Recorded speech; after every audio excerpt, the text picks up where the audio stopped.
WhatsApp guys, this is me Lovejeet Arora. स्वागत है आप सभी बच्चों का आज की इस क्लास के अंदर। तो आप बच्चे जुड़ चुके हो मेरे साथ क्लास 10 एआई के student.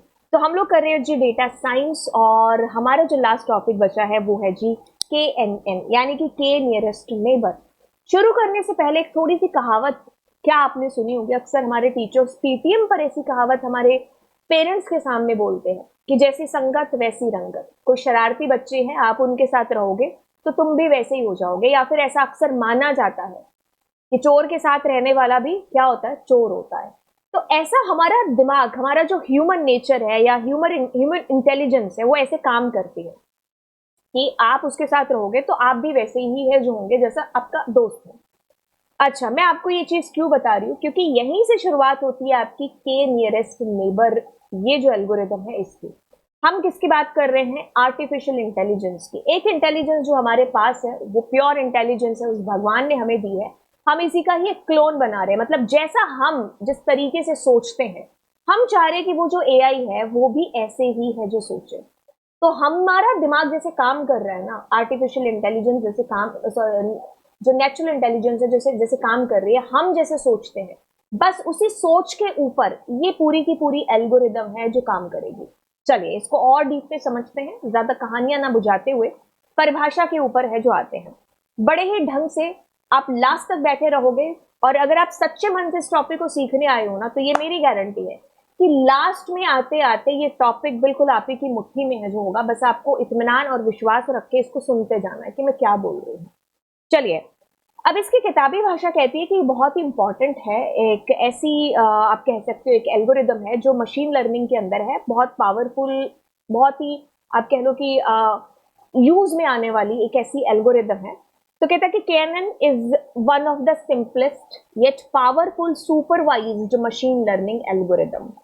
It is widely used for classification problem as well as can be used for regression problem. Classification और रिग्रेशन बीते हुए चैप्टर्स में हम पढ़ चुके हैं। तो जब हमें क्लासिफाई करना होता है बेसिकली, तब हम इसका यूज है जो करते हैं, है ना। जैसे मैंने कहा ना, जैसी संगत वैसी रंगत। हम किसी के बारे में जानना चाह रहे कि बंदा कैसा है, तो उसके दोस्त जैसे होंगे वैसा ही उसके ऊपर भी प्रभाव है जो होगा, वो भी वैसा ही है जो होगा, है ना। जैसे इसमें आगे चल करके एक टॉफी वाला एग्जाम्पल है, उसकी शुरुआत हम अभी से कर देते हैं। क्लासिफिकेशन से मतलब क्या है? जैसे मैं तुम्हारे सामने ये टॉफी लेकर के आई, अब तुम्हारा दिमाग कैसे इस टॉफी के टेस्ट को ढूंढेगा? बचपन में हमने कभी टॉफी खाई थी जिसकी शेप क्या थी? हार्ट शेप थी, रेड कलर था उसका, तो वो ऑब्वियसली कौन सी टॉफी थी? पान वाली। तो जैसे नाम लिया, मुंह में टेस्ट भी है जो आ गया।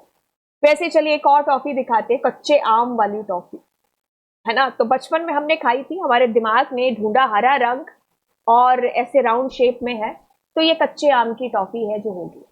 फिर हमने कभी ये भी मीठी गोलियां खा रखी हैं, है ना, ऑरेंज कलर है, इस तरीके से उसकी शेप है, तो ये संतरे वाली टॉफी है। इसका टेस्ट हमारे दिमाग ने कैसे क्लासिफाई किया, है ना। कैसे इतनी हजारों हमने टॉफियां खा रखी होंगी, अलग अलग प्रकार की, अलग अलग रंग की, है ना। लेकिन दिमाग ने कैसे क्लासिफाई किया, मतलब एक कैटेगरी बना ली माइंड के अंदर, और उस कैटेगरी के अंदर ऐसा कहा कि ऐसा है तो उसका टेस्ट ऐसा होगा, ऐसा ऐसा रंग है, इस तरीके से है तो उसका टेस्ट ऐसा होगा, इस तरीके की टॉफी है तो ये पक्का पान वाला टेस्ट है जो इसका होगा। तो आपके दिमाग ने कैसे प्रोसेस किया है, एक ह्यूमन नेचर ने, एक ह्यूमन इंटेलिजेंस ने इसको कैसे क्लासिफाई किया। तो हमने सिर्फ जैसे हमारा दिमाग काम कर रहा है ना, हमने इसी कंसेप्ट को एक तरीके से KNN में कॉपी किया है। मतलब KNN जो है ना, हमारा माइंड जैसे अभी क्लासिफाई कर रहा था टॉफीज के टेस्ट को, कलर को देख करके, शेप को देख करके, वैसे ही ये KNN, के नियरेस्ट नेबर जो हमारी एल्गोरिदम है, ये भी हमारे ही माइंड के इस कंसेप्ट को कॉपी करके टेस्ट ढूंढेगी या जिसके लिए भी हम इसको यूज करना चाह रहे होंगे। ठीक है, अगर हम आसान शब्दों में इसको कहें तो it capture information of all the training cases and classifies new cases based on similarity के बेसिस पर। तुम्हारे दिमाग ने कैसे ढूंढा कि ये पान वाली टॉफी थी या संतरे वाली थी या कच्चे आम की टॉफी थी? सिमिलैरिटीज देखी कि किसके जैसी हैं, उसके बेसिस पर तुम्हें बताया कि इसका टेस्ट ये हो सकता है। अच्छा, अब इसमें भी मैंने एग्जाम्पल ले रखा है कि हमने ढेरों टॉफियां खा रखी हैं, है ना। लेकिन हम यहाँ पर एक एग्जाम्पल लेते हैं कि हमारे पास एक राउंड वाली टॉफी है और एक स्क्वायर शेप वाली टॉफी है, जिनका कलर अलग अलग हो सकता है, कुछ का लाल, हरा, नीला, कुछ भी कलर अलग अलग हो सकता है ना। अब हम इसमें कहते हैं कि आपने अलग अलग टॉफी खा रखी है, अब एक नई टॉफी आपके पास में आती है, उस टॉफी का हमको फ्लेवर जानना है कि वो कैसा है, हमें नहीं पता। पहले से जो टॉफियां हैं हमारे पास में, जो कि राउंड कलर की है और स्क्वायर कलर की है, अलग अलग रंग है, हमें उनका टेस्ट पता है। बट एक नई टॉफी आ रही है जिसका टेस्ट हमें पता नहीं है, तो हमने अब क्या किया इसके अंदर, वो जो हमारे पास साइज अलग अलग है, राउंड शेप का, स्क्वायर शेप की टॉफीज है, तो हमने क्या किया, उसकी जो कैरेक्टरिस्टिक्स है उसको हमने देखा। उस कैरेक्टरिस्टिक्स के आधार पर, जैसे शेप कैरेक्टरिस्टिक्स होगी, उसकी कलर उसकी कैरेक्टरिस्टिक्स हो गई, उसके आधार पर हमने उसको एक ग्राफ के ऊपर मैप करा, जैसे कि इसमें मैं आपको दिखा रही हूँ। तो ये अपनी कैरेक्टरिस्टिक्स, शेप और कलर के आधार पर ये टॉपिक्स को हमने ग्राफ में, मैप में कुछ ऐसे प्लेस कर दिया, मर्जी से नहीं किया है, ये इसकी कैरेक्टरिस्टिक्स के आधार पर मैप में कुछ इस तरीके से हो रही हैं, प्लेस हो रही हैं। नई टॉफी आती है जिसका हमें टेस्ट जानना है कि क्या टेस्ट है इसका, ठीक है। अब ये जो KNN है ये कैसे काम करेगी, ये देखेगी कि उसके जो जितनी भी आसपास की हैं, जो उसके नियरेस्ट टॉफीज हैं, उस जो हमें नई वाली ढूंढनी है, उनकी जो कैरेक्टरिस्टिक्स है वो कैसी है, मतलब वो राउंड शेप में है, उनका कलर कैसा है, या स्क्वायर शेप में है, उसका कलर कैसा है। तो उसके जो सबसे सिमिलर होंगी ना, सबसे पास वाली जो टॉफीज होंगी, उनकी कैरेक्टरिस्टिक्स जैसी होंगी, हाँ KNN है ना जो, उसको भी वैसा ही है जो मान लेगी, ये इसके अंदर लिखा हुआ है। KNN looks at the candies you already have and finds the ones that look most similar to our new candy based on their shape and color। मतलब उसकी कैरेक्टरिस्टिक्स के आधार पर ये भी जो नई कैंडी है उसका कलर और उसकी शेप वैसी मान लेगी जैसे उसके आसपास वाले हैं, ठीक है। तो जैसे आसपास वाले वैसी ही वो नई टॉफी। ओके, सो इमेजिन करने के लिए आपको बोला है, तो इमेजिनेशन के लिए हम क्या करते हैं, उसी डायग्राम के ऊपर चलते हैं। तो ये सारी टॉफीज आपकी प्लेस हो चुकी हैं, ठीक है। अब जो नई टॉफी आई, ठीक है, नई टॉफी आई, इसको हमने क्या दे दिया, ये रेड कलर का है, मतलब रेड सर्कल्स है और इसमें ये ग्रीन स्क्वायर है। अब ये किस आधार पर काम करेगी KNN? It looks at the other candies you already know about to guess the flavor of the new candy based on its shape and color। तो जो उसके आसपास वाली है ना, बस उसी के आधार पर ये कहेगी कि अच्छा ये वो भी यही हो सकती है। जैसे अब हमें देखने पर क्या लग रहा है, इसके आसपास ज्यादा कौन सी है, मतलब जो इसके बिल्कुल नियरेस्ट है वो है हमारे पास राउंड कलर, सर्कल कलर में रेड कलर वाली, है ना। तो ये भी है क्या है, यही होगी। बट इसको KNN में करेंगे कैसे, इसमें क्या होता है KNN के अंदर कि इसमें K को मतलब रखा जाता है कि K हम बाय डिफॉल्ट कह ले तो 5 रखते हैं, अदरवाइज जैसे हमने इसमें K3 है जो कर लिया कि हम इसके 3 जो नियरेस्ट नेबर है ना उसको ढूंढेंगे, मतलब उसको हम जो है एक तरीके से सर्कल कर देंगे कि जिसमें 3 नेबर हैं जो इसके आए, ठीक है। मतलब कहने का कि मुझे इसको जैसे ढूंढना है, इसके आसपास के जो 3 नेबर हैं बस वो इस सर्कल के अंदर आए, तो ये एक ऐसे सर्कल बन गया। अब इसके हो सकता है और भी हो कैंडीज आसपास, लेकिन हमें मिनिमम या मैक्सिमम कह लो कितना रखना है, हमें 3 ही कैंडीज इस सर्कल के अंदर हैं जो आए। ज्यादातर हम ऑड को रखते हैं ताकि आगे चल करके जो हमारा रिजल्ट है उसको हम लोग कैप्चर अच्छे से कर पाए। जैसे कि फॉर एग्जाम्पल इसमें हमने रखा K = 3, तो मतलब इस सर्कल में इस ये जो जिसको हमने ढूंढना है इसके 3 नेबर हैं जो आ गए, है ना, आ गए, ठीक है।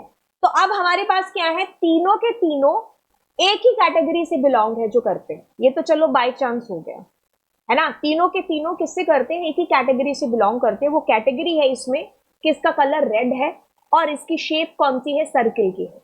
तो ऑब्वियसली इसको भी हमने बिना कोई डाउट यही मान लिया कि ये भी रेड कलर की होगी और इसका भी जो शेप होगा वो कौन सा होगा, सर्कल वाला होगा। तो जो इनका टेस्ट होगा वही इसका टेस्ट है जो हो जाएगा। तो इस तरीके से इसका क्लासिफिकेशन है जो हुआ, कैसे इसको इस कैटेगरी के अंदर है जो माना, ठीक है। तो मतलब सबसे जो नियरेस्ट है उनको हमने देख लिया, K की वैल्यू हमने 3 रख ली, तो क्या किया, सर्कल बनाया, उस सर्कल के अंदर हमें सिर्फ 3 ही नियरेस्ट नेबर हैं जो इसके देखने थे और हो सकते थे, बट बाय चांस की बात ऐसी रही कि इस पर्टिकुलर के अंदर तीनों के तीनों एक ही कैटेगरी से बिलोंग कर रहे थे।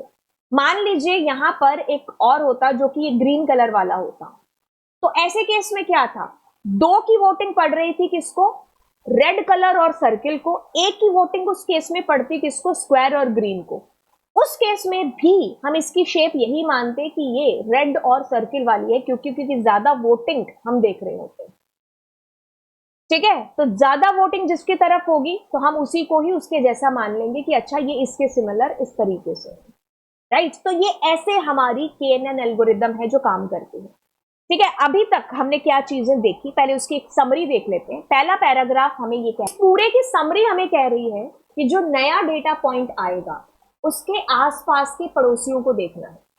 तो जो पड़ोसी जितने ज्यादा होंगे, कि जैसे के की वैल्यू मैंने 3 रखी, तो उसमें दो पड़ोसी अगर एक ही सिमिलर सेम कैटेगरी से हुए तो हम उसके जैसा उसको मानेंगे, मतलब यहाँ वोटिंग सिस्टम होगा। ठीक है, कि जैसे 3 जने हैं वोट डाल रहे हैं, 2 ने एक पार्टी को डाल दी, एक ने तीसरी पार्टी को डाल दी, तो हाँ जीतेगा कौन, जिसमें ज्यादा होंगे, मतलब 2 जिसने वोट है जो किए होंगे। तो यहाँ पर भी यही चीज है जो होती है। अब दूसरा पैराग्राफ कह रहा है, अब दूसरे पैराग्राफ में भी हमारे पास में यही चीज आ रही है जो अभी अभी हमने एग्जाम्पल किया। ठीक है, कि जो नया डेटा पॉइंट है हमें उसकी कैटेगरी जानने के लिए सबसे पहले उसके पड़ोसियों को देखना है। तो जैसे ही उसके पड़ोसी होंगे हम वैसा ही उसको भी है जो समझ लेंगे। यही केएनएन एल्गोरिदम हमारी पूरी काम है जो करती है। थर्ड में कहा है कि इसमें हम कोई पैरामीटर पास नहीं करते, ये ऐसी एल्गोरिदम है जिसमें हम कोई जो पैरामीटर है उसको हम पास नहीं करते। इसका मतलब ये होगा कि हम कोई इसको हिंट नहीं देते हैं, मतलब हम खुद से इसको नहीं बताते हैं पैरामीटर पास करके। हिंट नहीं होता, ये अपने आप से ही काम है जो करेगी। मतलब हमने इसको थोड़ा सा हिंट जैसे दे दिया कि अच्छा इसका कलर है जो ये हो सकता है, या इसकी शेप, हम हिंट नहीं देंगे। ये खुद से ही उसके नियरेस्ट नेबर को देख करके हमें हमारा आंसर है जो दे देगी। तो हम इसमें कोई hint kind of parameter pass नहीं करते, तो ये नॉन पैरामीट्रिक एल्गोरिदम भी है। अब चौथा जो हमारा कह रहा है, अब अगले में लिखा हुआ है कि इसमें कोई भी ऐसे पहले ट्रेनिंग है जो नहीं होती है। ठीक है, it runs at the time of execution to find the query output. तो एग्जीक्यूशन के टाइम पर ही बस पड़ोसियों को देखेगी, उसके आधार पर आपको है जो बता देगी कि ये इसके जैसा, मतलब मोस्टली सिमिलर इसके नेबर ऐसे हैं, तो ये भी है जो ऐसा ही होगा, जैसा नाम है वैसा ये काम है जो करके दे रही है। अब ये काम कैसे करती है, तो इसके स्टेप्स हम लोग देखेंगे। बहुत ईजी, बहुत सिंपल है। देखिए पहला स्टेप क्या है कि हमें यहाँ पर क्या करना है, के की वैल्यू है जिसको हमें देखना था, है ना। जैसे पिछले एग्जाम्पल में हमने के क्या किया था, 3 किया था। अब हम के यहाँ पर है जो बहुत बार तो क्या करते हैं, मोस्ट प्रेफर्ड क्या है, 5 रखते हैं। जब हमें कुछ समझ में नहीं आ रहा होता कि क्या रखें तो हम 5 रख देते हैं। ठीक है, ज्यादातर हम ये कोशिश करते हैं कि हम ऑड में ही है जो के की वैल्यू रखें। अब इसमें ये है कि के की वैल्यू अगर हमने बहुत ज्यादा रख दी, जैसे मैंने 10 रख दिया, है ना, इन 10 को हम रखेंगे नहीं क्योंकि वो तो इवन हो गया, 11 रख दिया, है ना, तो हम बहुत ज्यादा भी नहीं रखेंगे और बहुत कम भी नहीं रखेंगे। ठीक है, कम इसलिए नहीं रखेंगे कि जैसे मैंने 1 रख दिया तो 1 में तो हमें क्या ही पता चलेगा, 3 रख दिया तो कैसे पता चलेगा, है ना। तो मतलब उसकी सही होने की जो जो आप कह लो कि एक तरीके से प्रोबेबिलिटी है ना, वो कम हो जाएगी जितना के की वैल्यू कम होगी। लेकिन अगर हम के की वैल्यू ज्यादा भी रखते हैं तो फिर कैलकुलेशन उतनी है जो बढ़ जाएगी। ठीक है, उतनी डिस्टेंस फिर है जो हमें नापनी पड़ेगी। तो इसलिए हम ना ज्यादा बहुत के की वैल्यू और ना ज्यादा बहुत कम, हम मिडल की वैल्यू है जो के की वैल्यू है जो रखते हैं। ठीक है, अब देखिए क्या चीज है जो इसके अंदर होगी। इसके अंदर होगा कि जैसे मुझे मान लीजिए यहाँ पर ये वाला है ना, इसको मुझे ढूंढना था। ठीक है, कि ये कौन सी कैटेगरी से बिलोंग है जो करता है। ठीक है, अब कैसे काम होगा, ये क्या करेगा कि ये जो है ना, ये पर्टिकुलर जिसे ढूंढना है, इससे जितने भी ये जो पॉइंट्स आ रहे हैं, जितने भी पॉइंट्स हैं, जितने भी पॉइंट्स आपको यहाँ पर दिखाई दे रहे हैं, सबसे इनकी डिस्टेंस है ना वो नापी जाएगी पहले तो। फिर असेंडिंग ऑर्डर में सारी की सारी डिस्टेंस आएगी और फिर देखा जाएगा कौन है जो सबसे नियरेस्ट है, कितने हैं जो सबसे नियरेस्ट है, उस आधार पर ये जजमेंट करेगा। अब ये डिस्टेंस निकलेगी कैसे, इसके लिए ये यूक्लिडियन एक डिस्टेंस फॉर्मूला है जो हमने कभी बचपन में पढ़ा था मैथ्स के अंदर, बस वही फॉर्मूला है जो इसके अंदर काम में आता है। ठीक है, कि जैसे ये हमारे पास एक ट्राइंगल है जो बना हुआ है, कभी हमें पी की वैल्यू फाइंड करनी, कभी हमें आर की, कभी हमें क्यू की, है ना। तो ये जो फॉर्मूला है इसी के बेसिस पर क्या होता है, डिस्टेंस को निकाला जाता है। ठीक है, कि हर किसी से वो जो हमने पॉइंट निकालना है उसकी डिस्टेंस कितनी है। जैसे कि अगर एग्जाम्पल के तौर पर मैंने आपको ये बताया था, है ना, इससे सब पॉइंट्स की दूरी कितनी है, वो कैसे निकालेंगे, वो इस यूक्लिडियन डिस्टेंस फॉर्मूला से है जो निकालेंगे। तो जैसे ही इसकी डिस्टेंस आ जाएगी कि इसकी डिस्टेंस यहाँ से 2.4 है, यहाँ से 2.1 है, यहाँ से इतनी, यहाँ से इतनी, यहाँ से इतनी, यहाँ से इतनी, है ना। तो अब यहाँ पर जैसे कि और ना ज्यादा करते हुए मैं इसको एक बार आगे ही ले चलती हूँ। तो अब मैंने क्या किया यहाँ पर, K the nearest neighbour as per the calculation, हमने इसकी डिस्टेंस इसके अकॉर्डिंग यूक्लिडियन डिस्टेंस फॉर्मूला से कैलकुलेट कर ली। ठीक है, अब क्या होगी, अब वोटिंग पड़ेगी। तो मोस्ट नियरेस्ट पहले देखे जाएंगे। तो अभी देखो आपके पास जिसमें सबसे कम डिस्टेंस है वो कौन सा है, ये वाले हैं सबसे कम डिस्टेंस वाले। फिर थोड़ी सी दूरी पर ये वाला, ये वाला, और फिर बाकी तो और ज्यादा दूर है जो इससे हो गए। तो सबसे ज्यादा वोटिंग कहां पर पड़ी, ये जो है फीका सा कलर है इसका, आप कह लो पैरोट कलर है ना। तो बस इसको भी हमने, जो न्यू वाली आया ना, तो इसको भी हमने इसके जैसा ही मान लिया कि ये इसी क्लास से बिलोंग करता है। इसकी क्लासिफिकेशन हमने इस तरीके से कर दी। आई बात समझ में? बस इतनी सी छोटी सी चीज है जो आपको इसके अंदर समझ में है। अब ना एक रियल लाइफ एग्जांपल लेते हैं, जब एक्चुअल में हम इसको लेकर के आएंगे KNN को एक्चुअल में हम कैसे एक रियल लाइफ एग्जांपल के अंदर प्लेस है जो करते हैं। अच्छा, हम बहुत बार क्या है कि मॉल वॉल में जाते होंगे, है ना, तो या फिर हम शॉपिंग करने के लिए किसी किसी शॉप पर है जो चले गए। ठीक है, तो अब मुझे किसी को मान लो गिफ्ट देना है, मेरे को पता नहीं है कि उसके मैक्सिमम M साइज आता है टी शर्ट का या लार्ज साइज आता है, क्या आता है मुझे पता नहीं है। तो मैंने शॉपकीपर को कहा कि मुझे तो पता नहीं है। तो वो आपसे क्या है, सो मैंने कहा कि अच्छा, तो दुकान वाला आपसे पूछेगा अच्छा तुम्हें साइज नहीं पता कि लार्ज आएगा या मीडियम आएगा, तो क्या हाइट पता है बंदे की क्या है, वेट पता है बंदे का क्या है ना। तो हमसे अगला सवाल यही है जो पूछा जाएगा, और उस बेसिस पर वो गेस करके बताएंगे कि अच्छा इसके मीडियम साइज आ सकता है या इसके लार्ज साइज आ सकता है। क्योंकि जैसे देखो, अगर हम हाइट की बात करें तो 160 है ना, और हाइट की बात करें तो 160 है। तो 160 हाइट वाले की मीडियम भी आता है और लार्ज भी आता है, क्योंकि वेट भी है जो मायने रखता है, राइट। तो अब हम ऐसे केस में क्या कर रहे हैं, गेस कर रहे हैं। ऐसे केस में हम क्या कर रहे हैं, गेस कर रहे हैं, और उस गेस के बेसिस पर हम कह रहे हैं कि ये टी शर्ट जो है M साइज की होगी या लार्ज साइज की है जो होगी, या मुझे जो भी टी शर्ट है जो लेनी है ना। ओके, तो अब ये वाली चीज है कि एक नई टी शर्ट आती है, हम देखना चाहते हैं कि ये जो टी शर्ट है ये लार्ज हो सकती है या मीडियम है जो हो सकती है, किसके बेसिस पर, कैरेक्टरिस्टिक्स यहाँ पर क्या होगी, हाइट होगी और वेट होगा बंदे का। ठीक है, उस बेसिस पर हम उस जो नए वाली टी शर्ट है उसका साइज है जो वो नाप रहे होंगे कि ये M है या फिर ये L है। ओके, तो कैरेक्टरिस्टिक्स हमें पता चल गई। अच्छा, अब यहाँ पर हम K की वैल्यू 5 मान करके चलते हैं। अब आपको पता है कि कैलकुलेशन कैसी होगी, यूक्लिडियन जो हमारा डिस्टेंस फॉर्मूला है उससे होगी, क्या होगी, इसकी डिस्टेंस है जो कैलकुलेट होगी। अब नया जो कस्टमर है वो आता है जिसका नाम है मोनिका। अब उसकी जो हाइट है वो क्या है, 161 है। उस बंदी का जो वेट है वो क्या है, 61 है। ठीक है, तो इस नई वैल्यू को तो हमने उस फॉर्मूला के अकॉर्डिंग 161 और 61 को यहाँ पर रख लिया। अब हम एक एक से इसकी डिस्टेंस है जो निकालेंगे। मतलब पहले मैंने इसको ले लिया, ये पहले वाली रो को 158 एंड 58 को, तो मैंने 158 और 58 यहाँ रख लिया। फिर दूसरे वाली रो आती 158 और 59, फिर तीसरे वाली, ऐसे करके सारे जो पॉइंट्स है ना उनकी डिस्टेंस इसकी निकाली जाती। ठीक है, अब मैंने क्या किया, जैसे एक्सेल शीट के अंदर इन सब की डिस्टेंस यहाँ पर है जो प्लेस कर दी। ठीक है, जो फॉर्मूला मैंने क्या किया, एक्सेल में एक में लगाया, बाकी सब में पेस्ट कर दिया और ऐसे मैंने लगा दिया। अब मैंने क्या किया, इनको एक नंबरिंग है जो दे दी। नंबरिंग कैसे, कि जिसके सबसे कम डिस्टेंस है उसको 1 नंबर दे दिया, जिसकी थोड़ी सी ज्यादा थी उसको 2 नंबर दे दिया।